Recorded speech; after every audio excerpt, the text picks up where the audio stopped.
guys, so today I'm going to be doing a speedy review of the brand new YSL Youth Liberator foundation. If you guys don't know about this foundation already, it is based on the same technology as the YSL Youth Liberator skincare serum. It's marketed as a serum foundation. It comes about 18 months after the launch of the very popular Touche Eclat foundation, which I also did a review on, which I'll link in the info bar below. Now, in terms of the consistency of this foundation, this is a much higher coverage than the Touche Eclat foundation. I know there'll be people asking for comparison reviews of them, but to be honest, they are two very different beasts. The Touche Eclat is very, very lightweight, very glowing. It's more of a kind of tinted moisturizer level of coverage. I do really like it, but it is a very different coverage and finish to the Youth Liberator. This is a much higher coverage. The finish, although it would suggest the name Youth Liberator, a lot of foundations that have youth in the title or anti-aging tend to be quite dewy, quite moisturising. This is actually kind of satin semi-matte finish. When you first apply it, it does look slightly dewy, but it dries out to a satin finish, although it does have an incredible glow to it. And by glow, I don't want you guys to get confused between glowy and dewy. It isn't shiny, but it really does make the skin look very, very radiant, very youthful, brightening.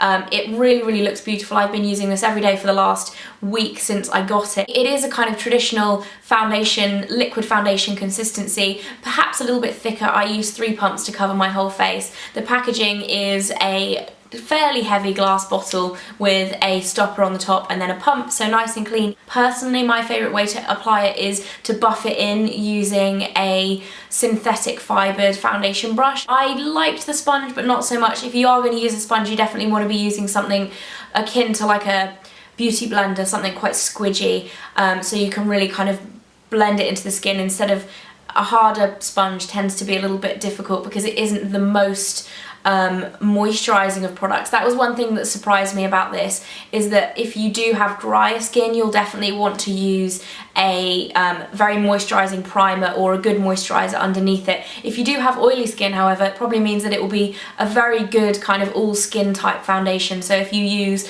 a very good primer underneath and then powder over the top, you can also probably use it with oily skin.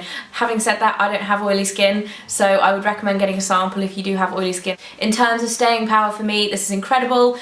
Most foundations stay on throughout the day. This one stays looking really, really gorgeous throughout the day. It keeps that glow. My skin is actually pretty good at the moment, so whilst using this, I didn't really need any other kind of concealer, maybe a little bit under my eyes, but that's it.